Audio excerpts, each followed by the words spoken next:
Hello, everybody, and welcome once again to another album review. Today, we are going to be talking about the third Red album in their discography, Until We Have Faces.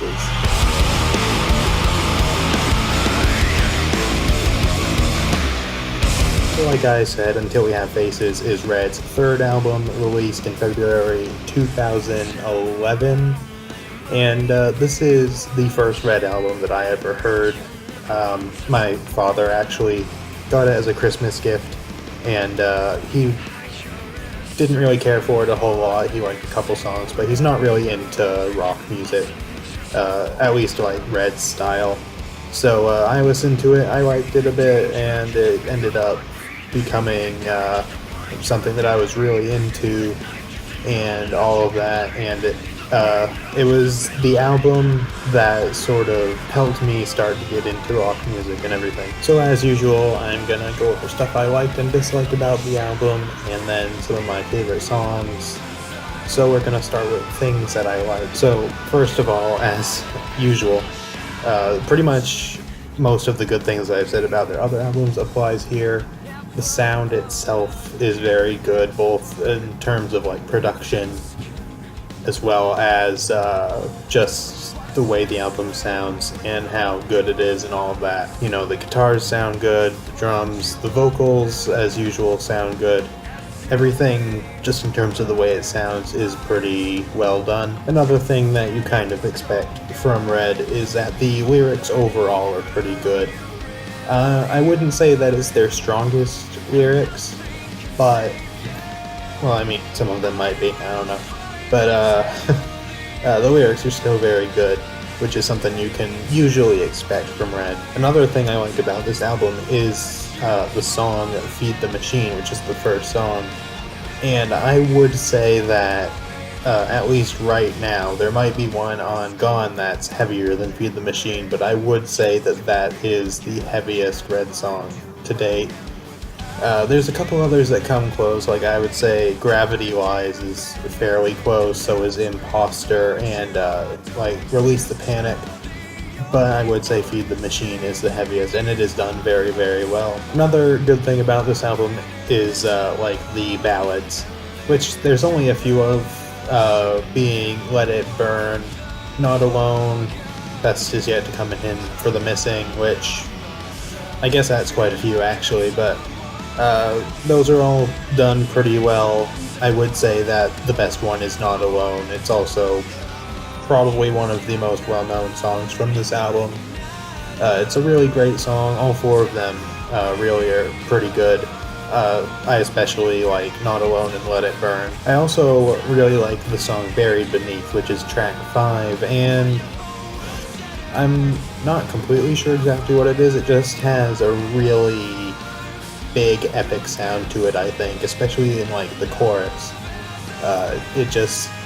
It's a little bit, a lot of this album actually has a little bit more of a unique sound than Red has had before. Something about Buried Beneath I just really, really like, and it just has an epic sound to it. I don't know exactly what it is, but I just really like the song. And like I just said, another, I guess, good thing about the album is that it is a little bit different.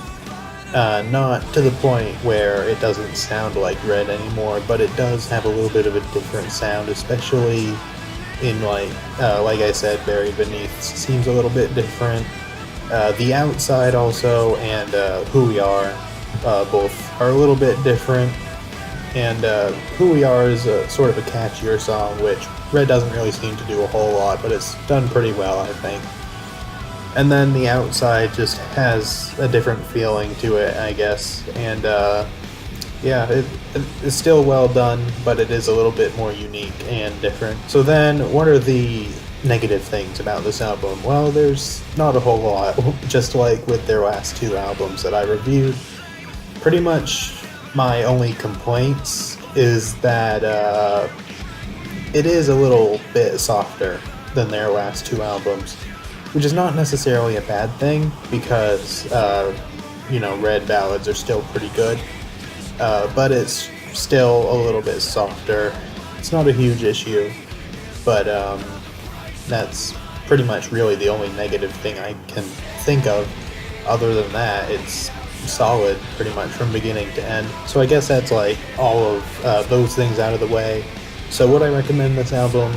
Yes, pretty much along with the other Red albums. It's not their best, it's not their worst, but it is still quite good. And I would say this might be a good album to start with. I don't really know. I feel like End of Silence is the best one to start with, but maybe this one as well. I don't really know.